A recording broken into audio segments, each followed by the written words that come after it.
हो नि, तिम्रो घर आउनलाई पनि साइत हेर्नुपर्छ र? होइन, नभेटेको लामो समय भयो, त्यही भएर बस न बस, चिया बनाउँछु ल। भर्खरै खाजा खाएर आएँ कि श्रीसाका गएर तिमीलाई भेट्न आउने भनेको। श्रीसा पनि यतै आउँदैछ अरे, त्यसैले म पनि यतै आएको। ए श्रीसा पनि आउँदैछ? आउँदैछ नि। त्यस्तो विशेष नै केही थियो र? त्यही त, आउने शनिबार बुढाहरूको विद्यालयमा अभिभावक दिवस मनाउँदैछ, के कसरी जाने भनेर सल्लाह गर्न आएँ कि नि। जान्न म त स्कुल, आमाले न्यासो लाग्यो भनिदिन्थ्यो, बरु बच्चालाई लगेर उतै जानु पर्ला। कति गर्छ स्कुलले नि कार्यक्रम, जहिले नि कार्यक्रम। के भने के होला यसले, अब नि म तिमीलाई कसरी बुझाउँ? ए साथीहरू, के कुरा गर्दै हो? ए श्रीसा तिमी बस न बस, मुडा पो छैन रहेछ। छोरी, ए छोरी, झट्टै मुडा लिएर आऊ त। पर्दैन, म यहीँ बसिहाल्छु नि। होइन, यो बच्चाले नि हैरान पारिसके, पढ्नु सर्नु छैन, घरि गीत घरि डान्स भन्छन्, मारी रिसाइदा थिए, ठुस्केर बसिरहेको थिएँ। किन करा कि त, विद्यालयमा अभिभावक दिवस छ अरे, प्र्याक्टिस गर्न देऊ न त।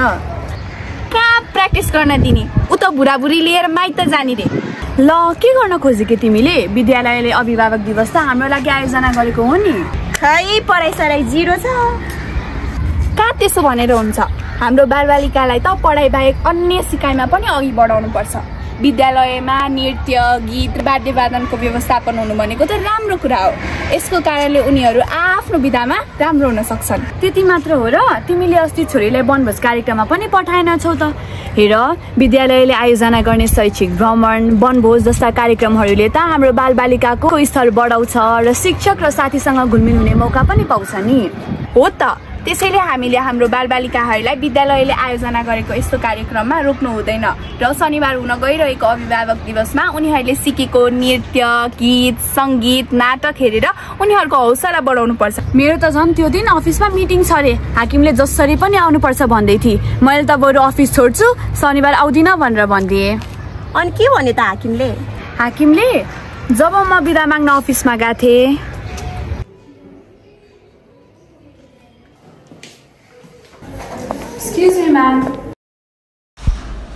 के हो भन त? मलाई शनिबारलाई बिदा चाहिएको थियो। शनिबार बिदा रे? त्यो दिन त मिटिङ पनि छ, बरु आइतबार बस न। होइन म्याम, म त आउनै पाउँदिनँ। शनिबार त अनिवार्य छ, आउनै पर्छ। शनिबार बिदा नमिल्ने भए म आजै जागिर छोड्छु म्याम। जागिर छोड्ने रे? त्यस्तो जागिरै छोड्नुपर्ने के काम पर्यो? शनिबार छोरीको विद्यालयमा अभिभावक दिवस परेकोले म्याम। ए, अभिभावक दिवस पो पहिले भन्नु पर्दैन?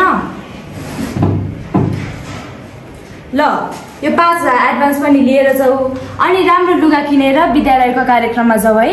होइन म्याम, सधैँ गइरहेको स्कुल त हो नि, म पुरानो लुगा लगाएर गइहाल्छु नि। कहाँ त्यसो भनेर हुन्छ?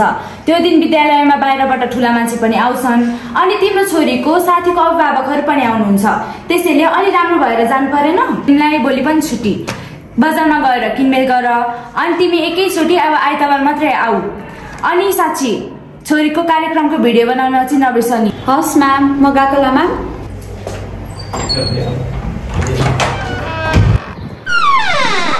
ए त्यस्तो पो भयो? अनि म त बिदा मागेर तिमीसँग अभिभावक दिवसमा के लाएर जाने भनेर सल्लाह गर्न आएँ कि तिमी त के भन्छौ। अनि तिमीलाई थाहा छ, यस पटकको अभिभावक दिवस त निकै महत्त्वपूर्ण छ नि। हो र? किन नि? यसपालि त विद्यालयको 25औं वार्षिक उत्सव पनि रहेछ, अनि अभिभावकहरूको लागि स्पेशल चिट्ठा कार्यक्रम पनि रहेछ।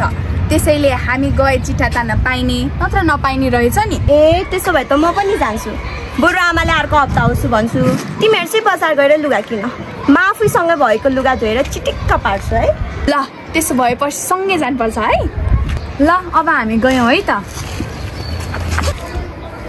ओहो, मैले त गल्ती पो गरेछु त। विद्यालयले आयोजना गर्ने हरेक कार्यक्रममा बालबालिकालाई सहभागी गराउनु पर्ने रहेछ। अब पर्सि हुने कार्यक्रममा छोरीलाई भाग लिऊ भन्छु, अनि म नि हेर्न जानु पर्ला।